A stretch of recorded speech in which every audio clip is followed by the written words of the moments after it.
နိုင်ငံတကာမှာရုံတင်ပြသခွင့်ရရှိတဲ့ပထမဆုံးမြန်မာကားဖြစ်လာမယ့်မင်းသမီးအိမ်နာကျော်စင်ရဲ့ရုပ်ရှင်မင်္ဂလာပါပရိသတ်ကြီးရှင်အခုတင်ဆက်ပေးမယ့်အကြောင်းအရာလေးကတော့နိုင်ငံတကာကရုပ်ရှင်ရုံတင်မှာရုံတင်ပြသခွင့်ရရှိခဲ့တဲ့ပထမဆုံးမြန်မာကားဖြစ်စံချိန်တင်နိုင်ခဲ့တဲ့မင်းသမီးအိမ်နာကျော်စင်ရဲ့ရုပ်ရှင်ကြောင်းလေးကိုဖော်ပြတင်ဆက်ပေးမှာပဲဖြစ်ပါတယ်ရှင်မင်းသမီးအိမ်နာကျော်စင်ဆိုတာကတော့မြန်မာနိုင်ငံရဲ့ထိပ်တန်းမင်းသမီးတစ်လက်ဖြစ်တယ်လို့အနုပညာရေးချင်းမရောဇေယျုတ်တိုင်းမှာပါပိုင်နိုင်ပြီးပြင်းစွာတရုတ်ဆောင်နိုင်တဲ့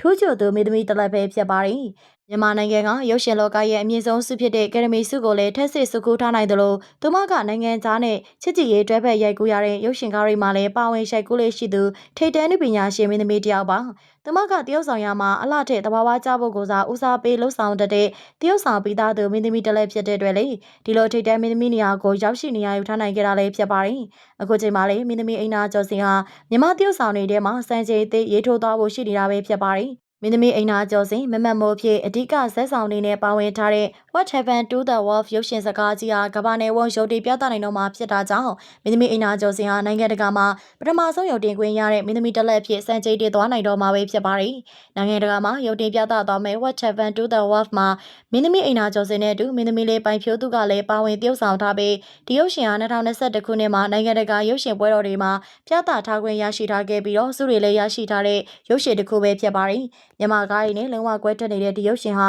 ကုသလို့မရတော့တဲ့ယောဂအခြေအနေတွေကြောင့်ဘဝရဲ့နောက်ဆုံးအခြေအနေကိုရောက်ရှိဖြတ်သန်းနေရတဲ့အမျိုးသမီးနှစ်ယောက်အသက်သေဆုံးကန်ဒီမှာဘဝရဲ့အတိတ်ပဲပြည့်နေနေတဲ့ຢာတွေကိုသိရှိခန်းစားသွားကြရတဲ့အကြောင်းအရာလေးကိုရိုက်ကူးပြသထားတာပဲဖြစ်ပါတယ်။ဒီစက်ကြောင်းကလက်ရှိရိုက်ကူးနေကြတဲ့ချစ်ကြိုက်ကွဲညာဖောက်ပြန်ဆိုတဲ့မြန်မာကားရည်တွေကနေကွဲထွက်နေကြတာလေးဖြစ်ပါတယ်။ဒီရုပ်ရှင်ဇာတ်ကားနဲ့မင်းသမီးအိမ်နာကျော်စင်ဟာဂျာမနီရုပ်ရှင်ထူပြသပွဲမှာအကောင်းဆုံးသရုပ်ဆောင်ဆုကိုစုခုနိုင်ခဲ့ပါသေးတယ်။ဒီလိုရုပ်ရှင်ဇာတ်ကားမျိုးဟာနိုင်ငံတကာမှာရုပ်တင်ပြသခွင့်ရရှိသွားတဲ့အတွက်မင်းသမီးအိမ်နာကျော်စင်နေနဲ့ပြည်တွင်းမှာသာမကပြည်ပအနုပညာလောကကိုပါခြေလှမ်းနိုင်မဲ့ခွင့်ရတွေရရှိသွားနိုင်မှာဖြစ်ပါတယ်။မြန်မာနိုင်ငံကအနုပညာရှင်တွေအနေနဲ့ပြည်တွင်းမှာသာနာမည်ကြီးကြတာမျိုးရှိပြီးပြည်ပကိုထိုးပိုက်နိုင်တဲ့အနုပညာရှင်တွေလိုအပ်လျက်ရှိနေတာလည်းဖြစ်ပါတယ်။မင်းသမီးအိမ်နာကျော်စင်ဟာလက်ရှိမှာအနုပညာလှူရှားမှုတွေရနာထားပေမဲ့နိုင်ငံတကာမှာရုပ်တင်ပြသခွင့်ရသွားခဲ့တဲ့ What Happened to the Wolf ရုပ်ရှင်ဇာတ်ကားကြီးနဲ့အနုပညာလောကတွေကိုပြန်လည်ဝင်ရောက်လာဖို့သူမရဲ့ပရိသတ်တွေကမျှော်လင့်နေကြတာလည်းဖြစ်ပါတယ်။မင်းသမီးအိမ်နာကျော်စင်အတွက်တော့ဒီရုပ်ရှင်ဇာတ်ကားကြီးနဲ့အနုပညာအမှတ်ကြောက်တိုင်တစ်ခုထပ်မံစိုက်ထူနိုင်ခဲ့ပြီဖြစ်ပါတယ်။